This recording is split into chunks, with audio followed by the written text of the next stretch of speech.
Alléluia. Ce matin, nous voulons voir quelque chose qui va nous faire réfléchir. Nous voulons réfléchir dans la présence de Dieu. Et notre thème, c'est que la fumée indique la présence du feu ou de la chaleur. Mais c'est le feu qui agit. Alléluia. Je répète notre thème. La fumée indique la présence du feu ou de la chaleur. Mais c'est le feu qui agit. Alléluia. Je ne pense pas que si vous avez besoin de cuire quelque chose, vous recherchez la fumée et que vous mettez votre casserole et vous dites que je suis en train de faire la cuisine. Mais vous recherchez le feu. La fumée indique seulement qu'il y a le feu quelque part. Donc ça veut dire qu'on peut être seulement la fumée et n'avoir aucune action avec Dieu. Et passer toute sa vie à se faire voir de loin. Parce que la fumée, on peut la voir de loin. Elle a plusieurs couleurs, blanche, noire. On peut voir de loin qu'il y a la fumée. Mais on sait que ce qui est consommé là-bas, ou consumé là-bas, c'est le feu qui agit pour dévorer et consumer. Et donc, c'est déjà un choix que nous pouvons faire dans notre vie si nous voulons être des hommes d'action avec Dieu. C'est d'être son feu et non la fumée. Nous allons lire un texte de Ecclésiaste au chapitre 1. Ecclésiaste au chapitre 1. Du premier verset au 11e. Ecclésiaste au chapitre 1. Du premier verset au 11e. La parole de Dieu nous dit ceci. Verset 1. Parole de l'Ecclésiaste, fils de David, le roi à Jérusalem. Comble de l'inconsistance, dit l'Ecclésiaste, contrôle l'inconsistance. Tout n'est que fumée. Quel avantage l'homme retire-t-il de toute la peine qu'il se donne sous le soleil? Une génération s'en va, une autre arrive, et la terre est toujours là. Le soleil se lève, le soleil se couche, il soupire après l'endroit où il se lève de nouveau. Le vent se dirige vers le sud et tourne vers le nord, puis il tourne encore et reprend les mêmes circuits. Tous les fleuves vont à la mer, mais la mer n'est pas remplie. Ils continuent à aller vers leur destination. Tout ce qui est mouvement, plus qu'on ne peut le dire, l'œil ne sera jamais rassasié de voir, et l'oreille ne sera jamais remplie au point de ne plus pouvoir écouter.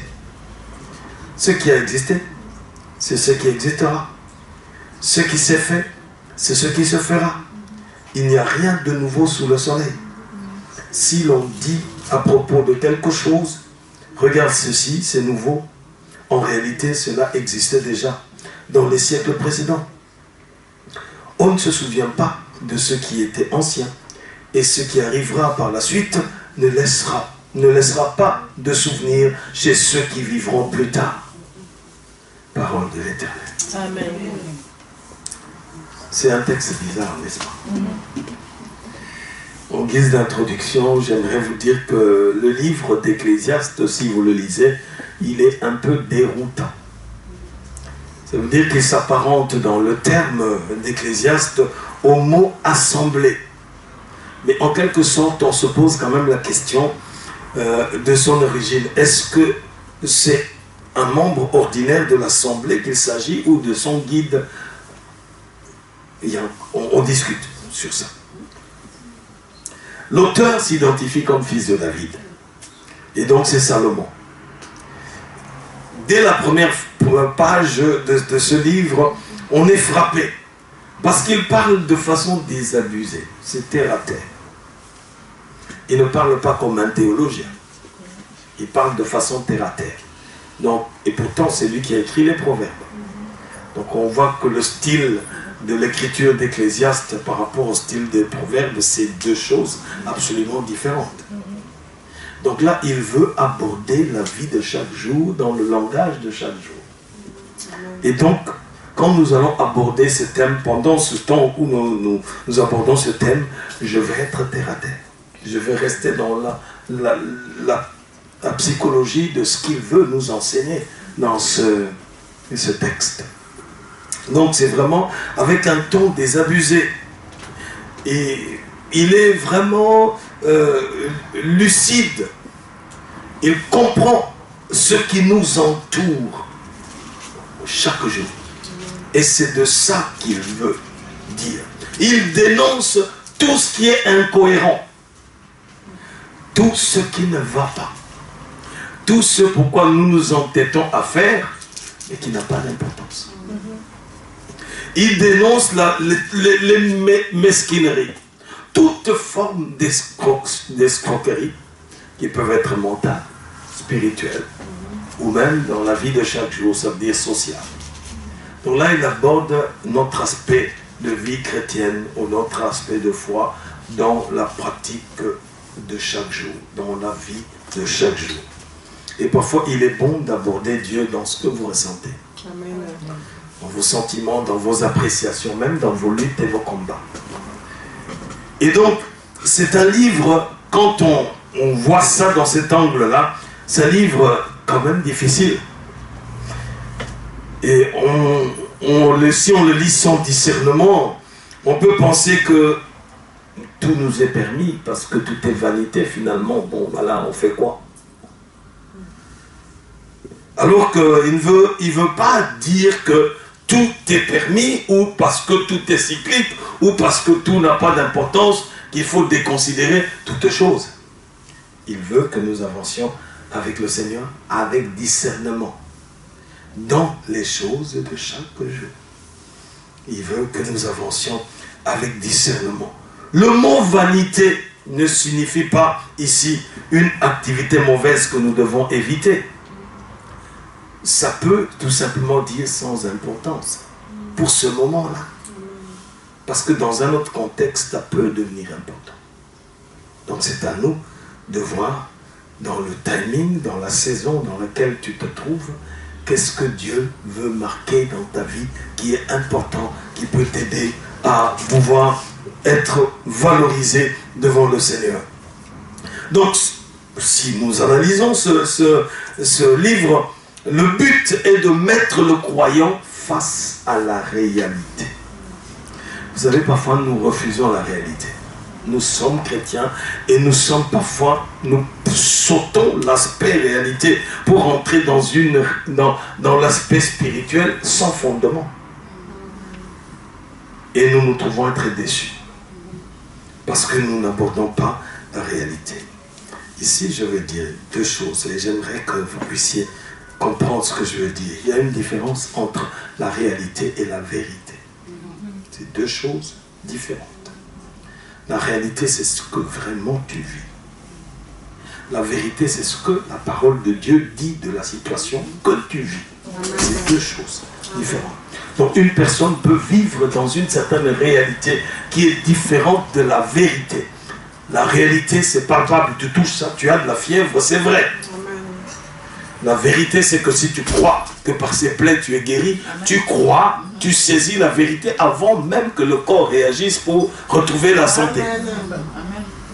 Et c'est important de savoir ces genres de choses pour que nous ne nous trompions pas dans notre foi. Et qu'on ne soit pas dans une foi qui mime les autres, mais dans une foi qui est basée sur la confiance au Seigneur. Et c'est là qu'on peut être vrai envers soi-même. Et donc, le but de Salomon ici, c'est de nous mettre en face de la réalité chaque jour de nos vies. Que nous soyons face à la réalité. Et il veut que nous puissions être conscients que tout est cyclique. Alléluia. Tout est cyclique. Les choses commencent et terminent et les mêmes choses reprennent. Et tout est cyclique ici-bas. Les enfants naissent, ils grandissent et ils meurent. Il y a quelques années, on était enfants. On a grandi. On a fait des études.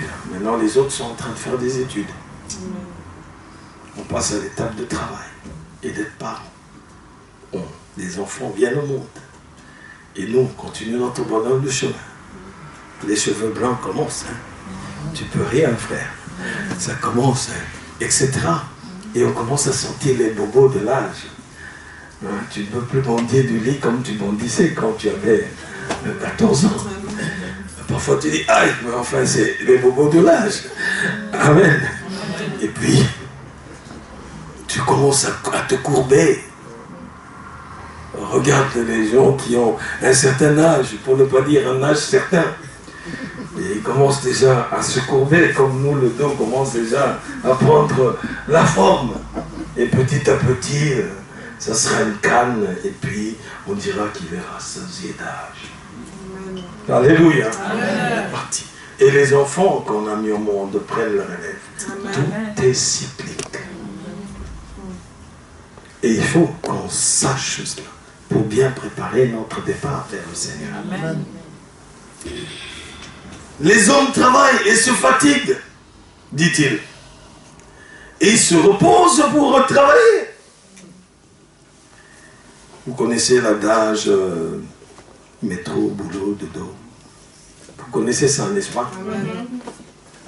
Quand on est pendant la semaine, le pasteur Didier appelle, ah non, je viens d'arriver du travail, je suis fatigué, je vais quand même siester un peu et puis je viendrai à la réunion d'études bibliques le soir. C'est normal, c'est cyclique. Le travail, la fatigue, le repos pour se régénérer, pour avoir l'énergie, pour avancer. Maintenant, il nous met face à notre réalité. Vous venez prier, fatigué, vous n'allez pas prier. Et pourtant, prier, c'est une connotation spirituelle. Ça veut dire que celui qui ne veille pas à être en forme, il ne peut même pas faire ce qui est spirituel. Donc ça veut dire que la gestion du temps, la gestion de 168 heures de la semaine est tellement importante pour être efficace même spirituellement. Amen. Sinon on va être la fumée. On viendrait fatigué à la prière. On va se distraire. On sera KO. On va accumuler plus de fatigue et même plus de problèmes. Parce que quand tu n'es pas dans le Seigneur, quand tu es ailleurs et quand tu somnoles, et si c'est un combat, tu peux avoir des dégâts. Le diable peut frapper.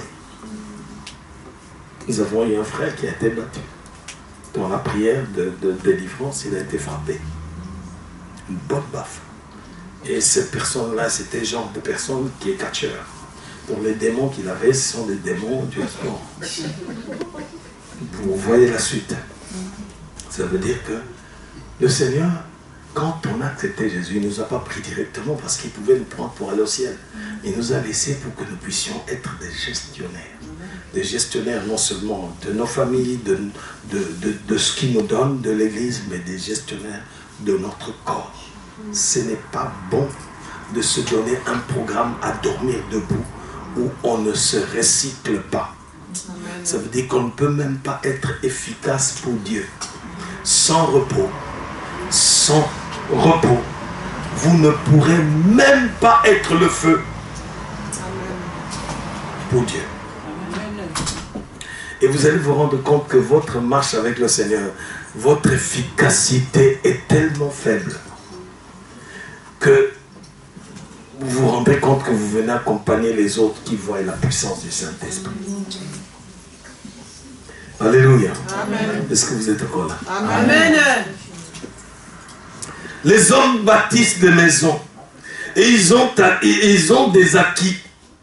Puis, ils les laissent à une autre génération.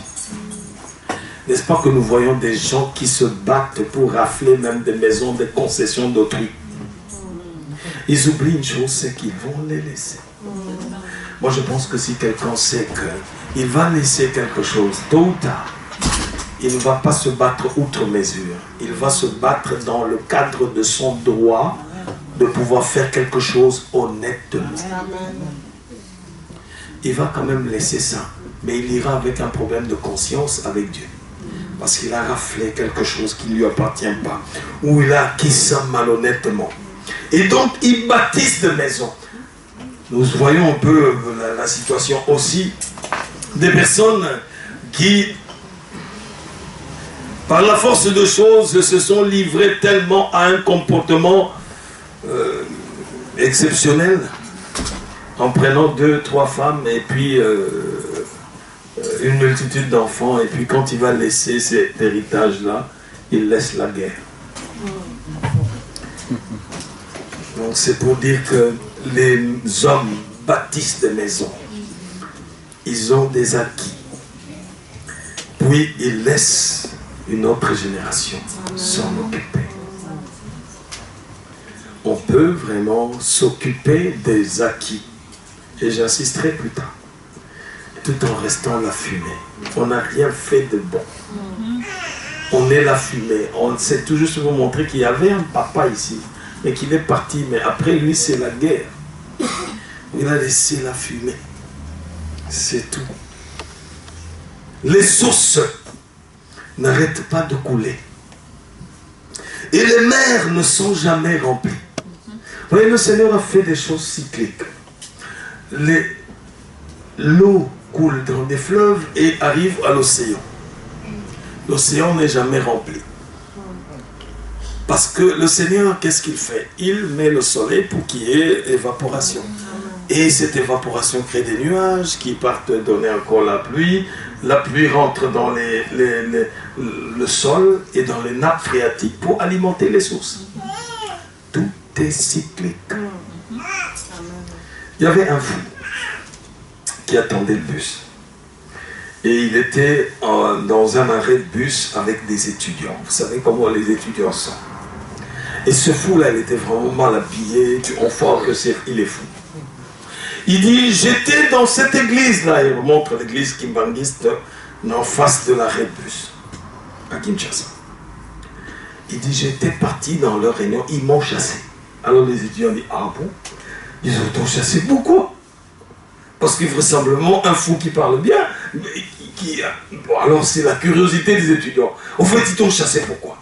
Il dit, moi je leur ai demandé, pourquoi vous ne mangez pas de porc? Alors ils m'ont dit, bon voilà, nous ne mangeons pas de porc parce que Jésus-Christ a chassé des démons et il les a envoyés chez les porcs. Alors moi je leur pose la question, ces porcs-là sont tombés où? Sont partis où? Alors ils me disent que c'est tombé dans des escarpades et dans l'eau. Et je leur pose la question, est-ce que tous les porcs du monde ont reçu ces démons? Ils me disent non. Alors moi je leur ai dit, moi je pense que vous devez, au lieu de ne pas manger le porc, vous devez ne pas boire l'eau. Alléluia. Ne buvez plus l'eau. Parce que l'eau de toute la terre se rencontre. Donc là, il arrive dans ce que je suis en train de dire. Les cours d'eau, l'eau est cyclique. Le cours d'eau est cyclique. Donc quelque part, tout est cyclique. Il dit non. L'eau de toute la terre se rencontre. Non, au fait, ce n'est pas l'eau qu'il faut boire. Ce n'est pas le porc qu'il ne faut pas manger. Vous devez ne plus boire de l'eau.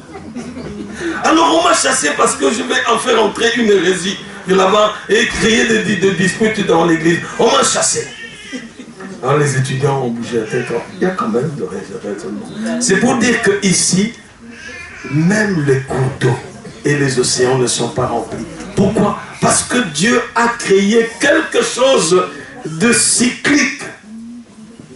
Nous savons tous ce qui se passe.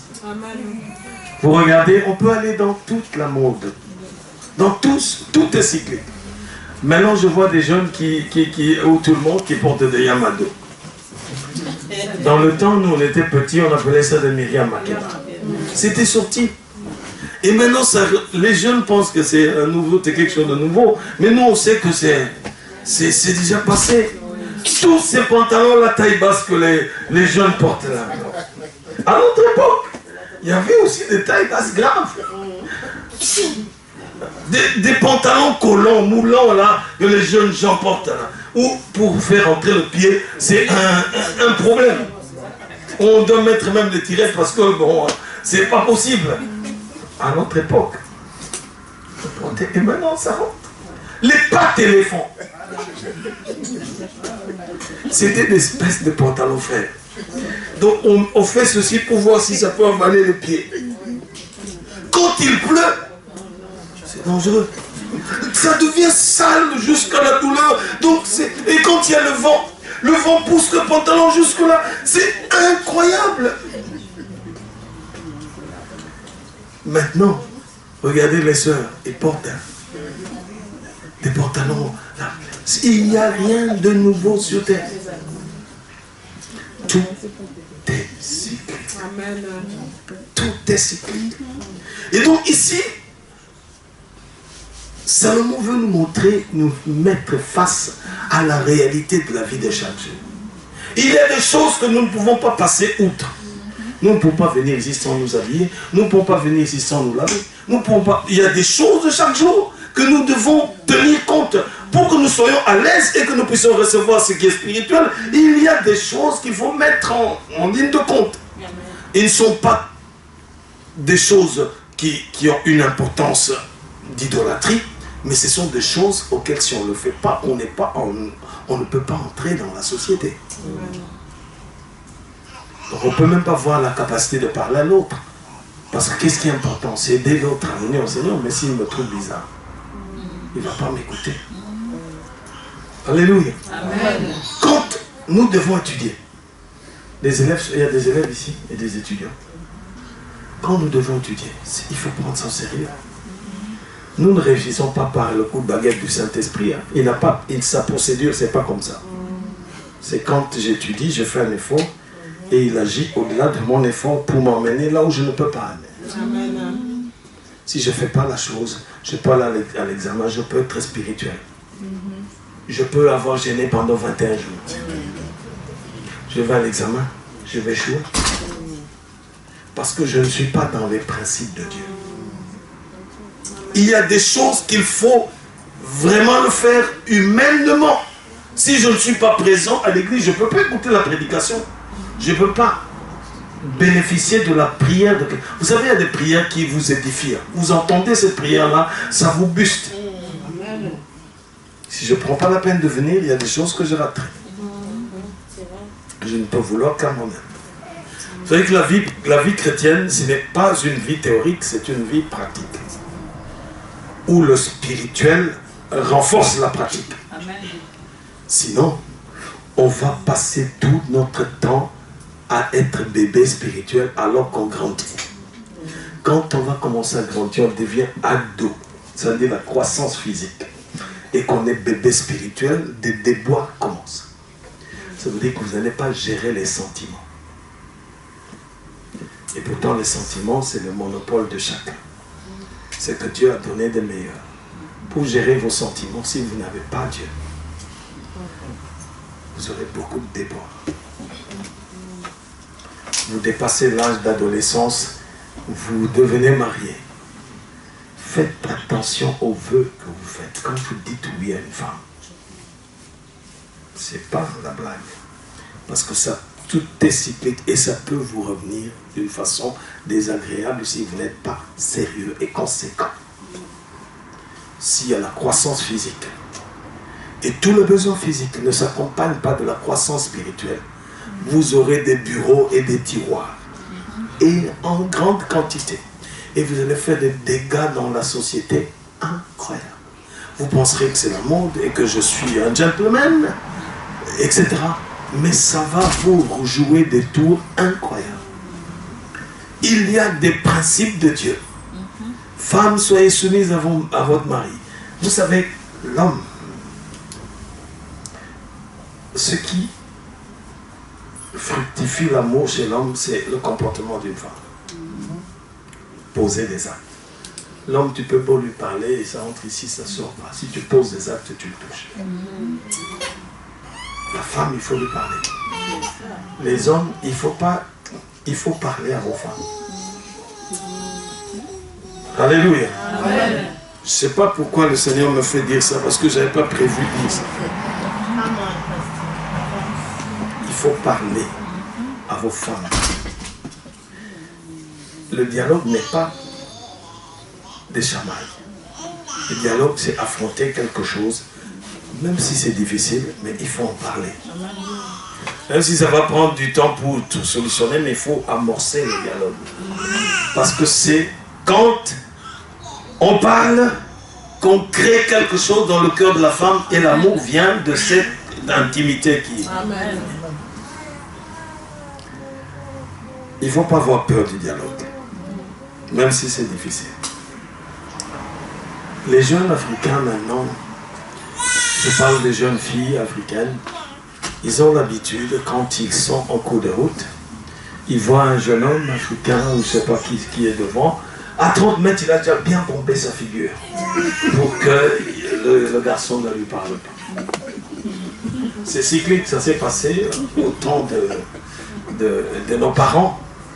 Ça se passe aujourd'hui, ça se passera encore, parce que les gens pensent que quand on ne dialogue pas, on trouve des solutions. Je vais vous choquer, jeune fille. Je prends la comparaison. Prenez une Belge, où vous sortez ici, vous dites « Mademoiselle, s'il vous plaît », elle va s'arrêter, elle va d'abord écouter ce que vous lui dites. Si vous lui demandez un renseignement sur une adresse, sur un, etc. Si vous lui dites « Oh, mademoiselle, vous êtes tellement très jolie que je suis KO et je n'arrive plus à marcher », il va vous regarder et il va vous répondre. Il dit « Monsieur, je suis désolé, moi je ne vous connais pas. Et puis je suis marié ou je suis fiancé. Donc je pensais que vous allez me demander une adresse ou je ne sais pas trop quoi, mais c'est la dernière fois que vous me dites des choses comme ça. Parce que je me suis fait bien comprendre, monsieur. Ça veut dire qu'elle sait ce qu'elle veut. Elle sait le dire. Mais quand nos sœurs fuient leurs responsabilités, au lieu de répondre, ils fuient. Le jour qu'ils verront quelqu'un qui s'en fout de sa figure fermée, et il va lui dire, oh mon Dieu, même quand tu as fermé ta figure, tu débordes de beauté. Laisse-moi t'escorter pour que tu n'as rien compris. Amen. Et j'ai dit, mais toi, on t'a jamais dit des choses comme ça. Mais ceux qui sont te disent pas, ils sont méchants. Laisse-moi te dire que l'harmonie qu'il y a en toi, c'est... Amen. Il dit, va, si tu fais, tu doutes. Il te dit, si tu doutes, quand tu rentres à la maison, va à la salle de bain, regarde ton miroir. Tu vas voir que ce que je te dis, c'est exact. Ni moins, ni plus. Alors, la sœur pouvait être spirituelle. Quelqu'un qui est versé dans le ministère, etc. Elle va quand même aller à la maison. Elle regarde. Ah, mon Dieu! Maintenant, le lendemain, quand la soeur dit « Oh non, non, je ne veux pas », elle dit « Non, non, non, même sans parler, je peux seulement t'accompagner. »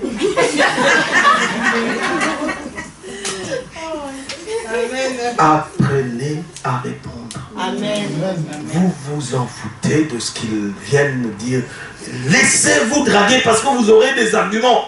Si on ne vous a jamais dragué, on ne vous a jamais dit quelque chose comme ça, c'est pour ça que j'ai dit que je vais vous choquer. Vous ne saurez jamais répondre. Dans ces moments-là, la vie de prière est finie parce qu'on t'a dit ce que tu n'as jamais entendu. Et c'est fini. Ça veut dire que tu ne dors plus, et la troisième fois qu'il marchera à côté de toi, même si c'est un brigand, tu vas tolérer. Manque de discernement. Ce n'est pas le fait de fermer la figure qui change quelque chose. C'est le fait de dialoguer. Amen. Dans le couple, ce n'est pas le fait de se donner le dos au lit qui change quelque chose. C'est le fait d'oser parler. Sinon, on va être la fumée. C'est tout. On ne pourra jamais résoudre des situations.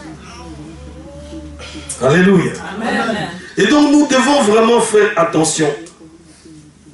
Quand nous observons le monde, nous voyons qu'il y a un mouvement perpétuel des choses qui sont inévitables et qui peuvent être improductifs. Ça ne produit rien. On perd son temps sur ça. Et le temps qu'on perd, ça ne construit rien spirituellement. Parce qu'on a une autre connotation. Donc je veux dire quoi par là? C'est-à-dire que nous avons deux façons de voir le monde. Deux façons, deux approches du monde. La façon terrestre et la façon céleste. Les deux ne s'opposent pas. à moins que nous puissions les opposer nous-mêmes. Il y a une façon terrestre que Dieu agrée, sinon il n'allait pas nous laisser sur terre. Donc dans l'aspect terrestre, nous devons chercher ce que Dieu aime. Dans l'aspect spirituel, bien sûr, c'est aussi la volonté de Dieu. Maintenant, les difficultés commencent quand on a fait son choix. Ça veut dire que pour moi, c'est seulement l'aspect terrestre qui m'intéresse. Le reste, ça n'a pas de place sur moi. Ou alors, c'est seulement l'aspect spirituel qui intéresse et ça commence à poser un problème dans mon évolution. Et en ces moments-là, ça conditionne ma vie de prière, ça conditionne mon intimité avec Dieu, ça conditionne mes relations, ça conditionne mon travail, ça a un impact puissant dans tout ce que je touche. Et parfois les gens disent, non, on est maudit dans notre famille. Non, vous n'êtes pas maudit. C'est l'approche de la vie qui n'est pas correcte, tout simplement. On est vu sans avoir un impact puissant. On est la fumée sans être le feu. C'est tout. Qu'il faut tout simplement prendre le courage et l'audace de changer. Sinon, on va vivre défaite sur défaite, déception sur déception et peut-être attirer la mort en vitesse. Les aspects terrestres, c'est une prise en charge de la vie physique. Tu prends en charge de ta vie physique. Entretenir la santé, c'est une bonne chose. Mais quand ça t'empêche de prier, il y a des gens, quand ils sont devant un miroir pour faire la beauté, tu as l'impression que c'est un parcours de combattant. Il peut faire 3 heures, 4 heures, rien que pour arranger les cheveux. Il fait ceci, ça ne va pas. Il veut rien ne va. Il va faire un tour, il revient, il dit non, je dois trouver cette chose. Comme ça ne va pas, pourquoi? Quand ils doivent ouvrir leur garde-robe pour choisir un habit à porter, c'est un problème. Son mari dit, mais il est tombé, c'est quoi que tu fais là? Il dit, non, je n'ai rien à me mettre. Comment ça, tu n'as rien à te mettre? Tout ça. Tu préfères aller à l'église en retard parce que tu hésites sur 3, 4 habits à porter. Alors comme les enfants sont des ministres, il faut passer chacun. Qu'est-ce que tu penses de ça? Maman, ça non. Dispute dans la maison. Alléluia. Amen. Ce sont des vies, des choses dans notre temps. On ne peut pas être fidèle quand Dieu dit je t'attends à telle heure. Ça devient au second plan. Dieu s'en fout que tu portes une cravate, une jupe, un pantalon, ou que tu tresses les cheveux, ou que tu mettes les mèches. Alléluia. L'essentiel c'est quoi? C'est d'être propre et d'être cohérent, c'est tout. C'est tout. Être propre, ça veut dire être présentable, être cohérent. Mais quand je sais que je suis à 10 heures avec Dieu et que je commence d'abord par la discussion de vêtements et que ça me prend tout le temps, ça veut dire que je ne prépare pas le culte. Le culte, quand vous venez ici, si vous venez prier au culte, là vous avez fait quelque chose de mauvais. Le culte se prépare à la maison. Amen. Amen. Tu dis à Dieu, je vais me présenter devant toi. Je vais aller t'adorer. Dispose déjà mon cœur à l'adoration de toi. Amen. Je vais me sanctifier, non à l'église, mais ici à la maison. Amen. Je vais aller là-bas sanctifier par toi. Amen. Pour que je sois une occasion de bénédiction pour moi. Amen. Et donc, ce sont des choses qu'on peut perdre du temps en cherchant une paire de chaussures. Souvent, ce sont les soeurs qui ont beaucoup de paires de chaussures par rapport à nous les hommes. Nous, parfois, on s'en fout. Bon. Mais rien que choisir une paire de chaussures, ça veut être une montagne. Une montagne. Vous savez, on peut parler de tous les domaines. Étudier, pour les étudiants. L'aspect terrestre. Étudier, c'est pour envisager d'avoir un meilleur positionnement dans la société. C'est bien. d'étudier. Mais quand quelqu'un, pour lui, étudier, c'est son Dieu, et qu'il est hors de question, vous perdez votre temps à aller prier. Là, il a pris l'aspect terrestre, tout simplement. Il ne peut pas voir l'équilibre et la paix de Dieu. Il ne va même pas comprendre la paix de Dieu qui dépasse tout entendement. Parce qu'il va réfléchir intellectuellement. Et ce n'est pas dans l'intellect qu'on a des solutions spirituelles. Alléluia. Amen. Se marier. Quand se marier devient un problème, même le comportement de quelqu'un change. On peut pas lui dire, non, cette femme-là, c'est pas elle.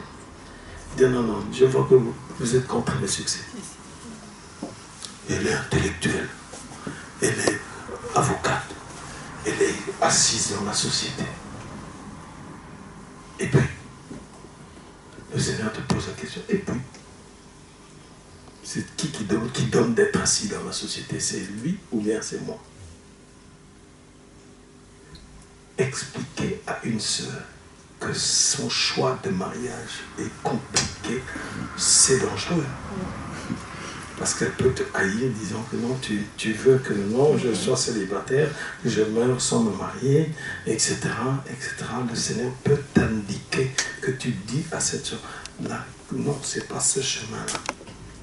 Mais quand elle est omnibulée par la beauté du garçon, il parle comme jamais homme ne parle.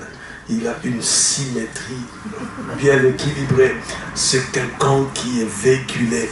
Il est déjà installé. Tout ça, ce sont des bonnes choses. C'est-à-dire que nous recherchons ça pour nos enfants, pour nos filles. Mais si ce n'est que ça, on est mal. Parce qu'un véhicule, ça peut s'accidenter. Une maison, tremblement de terre, ça s'écroule. On met rien. C'est pas ça qui conditionne le bonheur que Dieu donne. Amen. Et puis, tout ça peut rester. Et si tu as quelqu'un avec qui tu te chamailles à longueur de journée, tu n'es pas considéré, tu n'es même pas regardé à la maison. Vous savez, c'est une souffrance pour une femme de ne pas être regardée chez soi, dans sa maison, par son mari. C'est plus qu'une femme battue. Quand on rentre là-bas, on va crier, oh, j'ai besoin d'intercession, je ne savais pas que c'était comme ça, on t'avait dit. La réalité et la vérité. Je reviens sur ces deux choses-là. La réalité est apparente, c'est ça la fumée. La vérité, c'est ce qui agit, ce que Dieu utilise pour agir. Si on ne fait pas attention, on risque de rester dans le carreau et d'entrer dans la volonté permissive de Dieu, mais qui n'enlève pas les inconvénients de l'autre partenaire, parce que tu as choisi. Alléluia. Amen. Cherchez à garantir un héritage chez les enfants. J'en ai presque parlé là.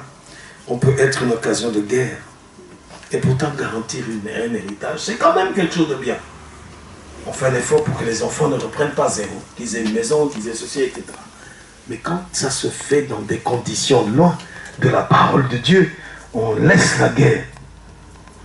Quand on est omnibulé par le travail, on n'a plus de repos. Parce qu'on est omnibulé par un gain extraordinaire. On doit avoir tel gain. On ne voit plus ses enfants, on ne voit plus sa femme, etc. Ça, c'est vraiment mal fait. Alléluia. C'est mal fait. On pense que l'argent va résoudre tout, mais on a finalement des enfants délinquants parce qu'ils ne voient pas leurs parents, ils ne peuvent pas poser leurs questions à leur papa. Donc, absence d'encadrement, les enfants s'éloignent de Dieu et ça peut être terrible. Et pourtant, tout ce que nous énumérons là, ce sont des devoirs de quotidien, ce sont des choses normales. Donc, nous sommes face à la réalité, mais si nous nous focalisons seulement sur cet aspect terrestre, nous allons arriver à l'abus. Nous n'allons pas doser correctement ce qu'il faut et qui glorifie Dieu. Et ça va nous emmener vraiment mal. Alléluia. Amen. Est-ce que vous êtes encore là? Amen. L'aspect céleste. L'aspect céleste, c'est quoi? C'est une prise de responsabilité dans le domaine spirituel. Si on ne s'attache qu'à ça, on est le plus malheureux.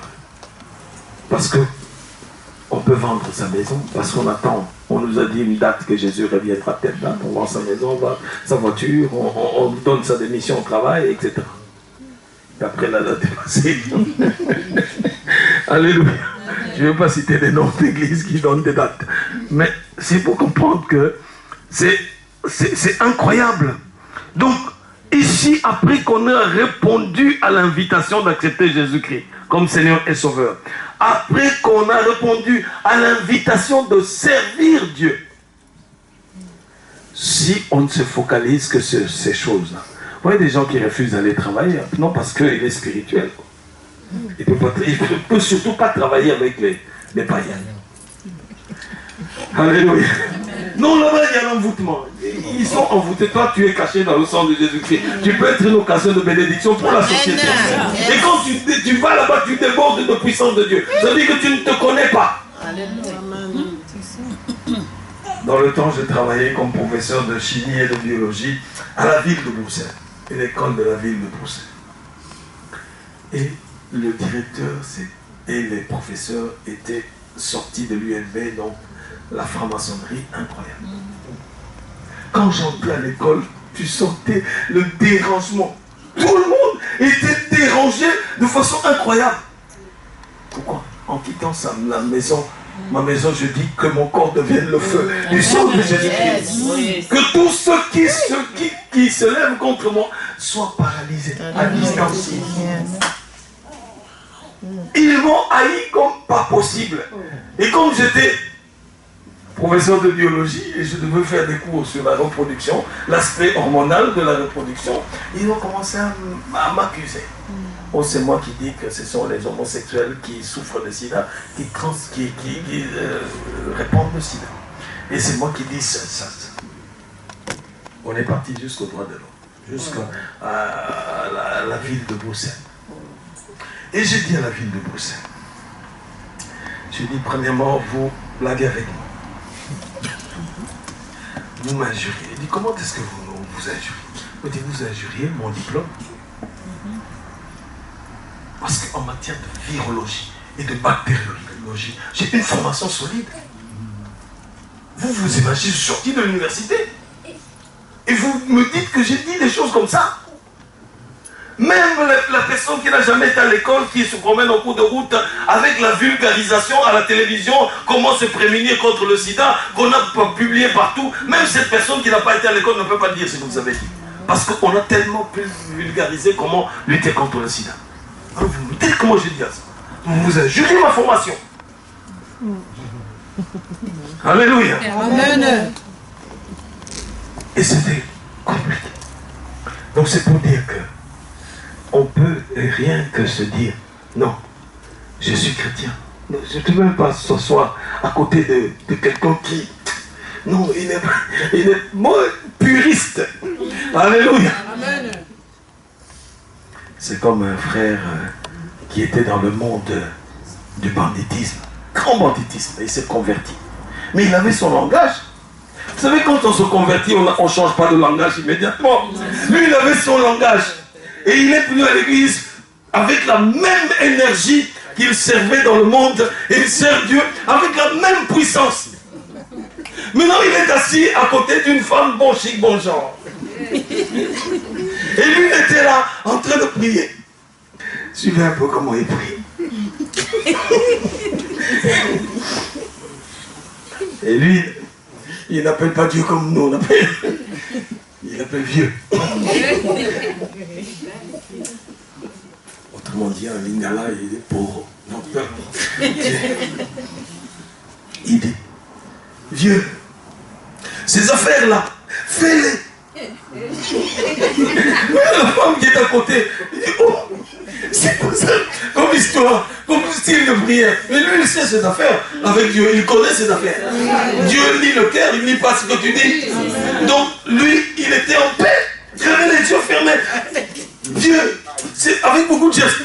Ces affaires-là, oh, fais-le. La femme, il ouvre les yeux, il voit, Non, non, non, c'est pas possible. Elle prend son sac et il va pendant que tout le monde a fermé les yeux et change de place. C'est pour dire que quand on pense être pur et qu'on pense qu'on n'est pas sur terre, on n'est pas à côté des gens. Or, une personne comme ça, il suffit d'avoir le dialogue, il va changer de langage. Maintenant, moi, je pose à l'église la question.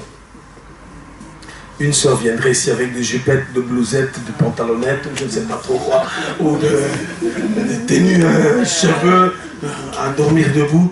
Elle rentre ici. Vous faites quoi? Vous dites, nous avons nos hommes ici.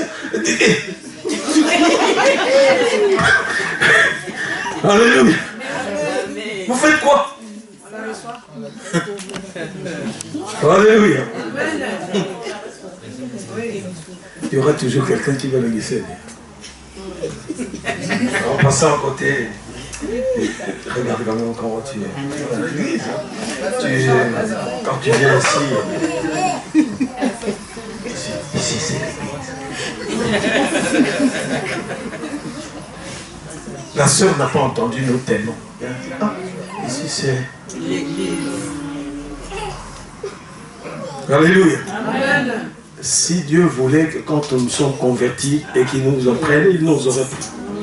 Nous rencontrerons des gens. Tu ne sais pas quand il entre là, tu ne sais pas s'il est en train de pleurer dans son cœur parce que le Seigneur l'a déjà brisé. Il reste seulement que l'Esprit Saint commence à prolonger la jupe. Il commence à prolonger la blouson. Il est préparé, elle est préparée à moitié. Il suffit qu'on lui dise, on l'aime. On n'aura même pas besoin de lui dire prolonge ta jupe. Non, non. La prochaine fois, vous verrez que la jupe, si ce n'est pas la prochaine fois, ça sera la 3e fois ou la 4e fois. Vous verrez que sa jupe commence à grandir. Alléluia. L'intensité de drôlerie de sa coiffure commence à diminuer. Alors ceux qui pensent que non, je suis puriste, moi, avec le monde, il n'y a pas de relation, il n'y a pas de etc. Ils vont aller droit vers des dégâts incroyables. Parce que Christ a mangé avec des pécheurs. Celui qui a nettoyé de ses cheveux, ses pieds, le parfum, c'était une prostituée. Alléluia. Amen. Vous savez, c'est parce que vous n'avez pas l'habitude. Moi, quand j'étais étudiant, on allait dans le quartier des prostituées, on allait chercher des prostituées pour le Seigneur. En parenthèse, je veux vous dire, si vous n'êtes pas appelé par ça, il ne faut pas y aller. C'est ça. Pas dire non parce que je suis chrétienne. Et quand je rencontrais une prostituée, je m'asseyais avec table là, et je lui dis, je suis étudiant, j'ai des bouquins comme ça à lire. Tu es tellement aimé par Dieu que je suis venu te voir. Maintenant tu vas t'asseoir correctement. Pas de posture bizarre, moi je ne suis pas venu pour ça. Je suis venu parce que tu es aimé de Dieu. Et c'est parce que Dieu t'aime que je suis venu te voir. Je mets le cadre. Et vous vous rencontrez, pas à l'église, dans un bistrot, devant. Tu vois comme les bistrots qui sont dehors, là, vous vous asseyez là. Et puis le Seigneur est parfois, il agit parfois drôlement. On vient, on s'assied, on veut parler, la fille commence à pleurer. Depuis qu'on a commencé jusqu'à ce qu'elle a fini, il n'a fait que pleurer. Donc elle n'a même pas dit ce qu'elle dit. Moi je dis, mais il y a plein de blancs ici, plein de gens à côté. Tout le monde dit que moi je maltraite la fille d'autrui. Je dis, Seigneur, qu'est-ce que tu veux me montrer? Oh, le Seigneur est en train de le briser. Moi je regarde comme ça. Je dis, Seigneur, c'est quoi comme histoire? Il a sa pédagogie. Alléluia. Amen. Si l'on n'a pas on n'a que le regard terrestre et que dans son travail on n'envisage que le gain matériel et que toute la dimension spirituelle est refusée ou qu'on le met de côté, alors tout devient vanité et poursuite de vent. Alléluia. Parce qu'on ne peut pas être raisonné. C'est pour ça qu'il y a des vols dans notre pays. Les gens volent. Même la faculté de voler est dépassée. C'est-à-dire, personne ne peut dire à l'autre arrête parce qu'il va te dire toi aussi tu bois. À tous les niveaux. Alléluia. Raison pour laquelle il ne faut jamais oublier que quels que soient les acquis, les dons que Dieu nous donne, les richesses qui viennent de Dieu, nous laisserons tout ça un jour. Amen. Même vos dons spirituels, vous allez les laisser un jour. Amen. Vous n'allez pas aller au ciel avec des dons spirituels. Vous aurez déjà le corps glorieux. Vous aurez plus que ça. Alléluia. Amen. À ce moment-là, nous apprendrons à bénir Dieu pour ses bénédictions. Apprendre à bénir Dieu pour ce que tu es, pour ce qu'il te donne. Et intégrer Dieu dans l'exercice de tes bénédictions, dans l'accomplissement de tes bénédictions. Intégrer Dieu. Et être attaché à lui. Et non attaché au bien. Et c'est alors que nous donnerons un sens à notre vie. Et quand nous donnons un sens à notre vie, nous devenons le feu, parce que nous pouvons être actifs dans la vie des autres et avoir un impact palpable dans la vie des autres. Amen. Sinon, nous n'aurons rien fait. Alléluia. Amen. Si nous n'avons que le regard céleste, ça pose aussi un grave problème. C'est là où on voit des gens qui ne veulent plus rien faire, parce qu'ils sont sauvés. Ils vivent dans la pauvreté et le dénuement. C'est pour ça que ça donne un mauvais témoignage. On a l'impression que les chrétiens sont les plus pauvres. Parce qu'ils ne veulent pas faire les moindres efforts. Parfois nous cherchons des professeurs de sciences, des professeurs qualifiés. Nous les trouvons parmi les gens qui ne sont pas chrétiens, alors que nous sommes dans des écoles chrétiennes. On n'en trouve pas. Parce que les chrétiens se contentent du peu. Alléluia. Amen. Et c'est vraiment un problème. Nous savons que la foi n'exclut pas la lucidité. Ça veut dire que la foi n'exclut pas le bon sens. La foi n'est pas contraire au réalisme. Ça veut dire qu'on peut vivre la réalité et la vérité aussi. Amen. La réalité, c'est ce que tu fais face. C'est une réalité. Tu sens qu'il fait chaud, tu sens la chaleur. C'est une réalité. Mais tu peux vivre la foi aussi. Parce que en prévoyant la succession de la réalité à la vérité, parce que Dieu entre en action. Amen. Mais si on nie la réalité, on est faux soi-même. Alléluia. Amen. Le frère qui nie qu'il s'est chamaillé avec sa femme, comment il va résoudre ça? Il dit non, ça va bien. Alors que c'est dérangé, la relation est dérangée. Il faut qu'il accepte la réalité. En ces moments-là, il ira dans une dimension spirituelle pour pouvoir arranger et vivre la paix. Sinon, il n'aura jamais la paix. Ça sera un semblant de paix. Le jour où un deuxième problème va surgir, on va rappeler le premier parce qu'il n'a pas été solutionné. Et ça est devenu deux problèmes. Et quand on ne solutionne pas les problèmes, on va rappeler une litanie de problèmes non solutionnés. Et ça va compliquer la vie. Amen. Amen. Les gens qui se contentent que de l'aspect terrestre, c'est ceux qui, quand on leur parle de mariage, ils disent non, nous on est prudents. Nous ne préférons pas nous marier parce que quand il y a des problèmes, bon voilà, on se sépare, il y a sans qu'il y ait des chichis. Ça veut dire qu'ils ne connaissent pas la noblesse de ces liens. C'est le seul lien le plus fort entre deux personnes. Et ça a été un lien de comparaison. Parce qu'il a utilisé cette comparaison-là pour marquer sa relation avec nous, l'Église. Il est l'époux de l'Église et nous, dans le lien de mariage, c'est un lien analogue à notre relation avec Dieu. Et c'est le seul lien où Dieu a dit vous êtes un. Il n'a pas dit aux concubins. Parce que les gens ont transformé même les mots. Ils embellissent les mots. Les gens qui vivent en concubinage, ils disent que bon, ils vivent maritalement. Ça ne change rien. Ils ont toujours des problèmes de conscience. Et il n'a jamais dit qu'ils sont un. Il n'a jamais dit à ceux qui sont dans l'homosexualité qu'ils sont un. D'abord, la nature biologique tout simplement les condamne. Alléluia. Amen. Et donc c'est pour montrer qu'on peut rentrer dans tout ce qui est vanité. Et on perd son temps. Et ça a des conséquences spirituelles graves. Alléluia. Amen. Donc il ne faut jamais oublier que la conjugaison de ces deux aspects vont faire que l'on devienne le feu pour Dieu. Et que quand on pose des actes, ces actes sont réfléchis, ils ont une connotation humaine et ils ont une connotation spirituelle. Et c'est comme ça que l'on peut avancer avec le Seigneur. Pour vraiment grandir, il ne faut pas oublier que quand on est le feu, ça veut dire qu'on peut agir, ça veut dire qu'on a la capacité de donner. Remarquez que dans la société, et même dans le milieu païen, c'est celui qui a la capacité de donner qui est considéré. Ce n'est pas celui qui a la capacité de ravir. C'est celui qui a la capacité de donner qui est considéré. Dans le temps, l'ONU jouait un rôle important parce qu'il apportait.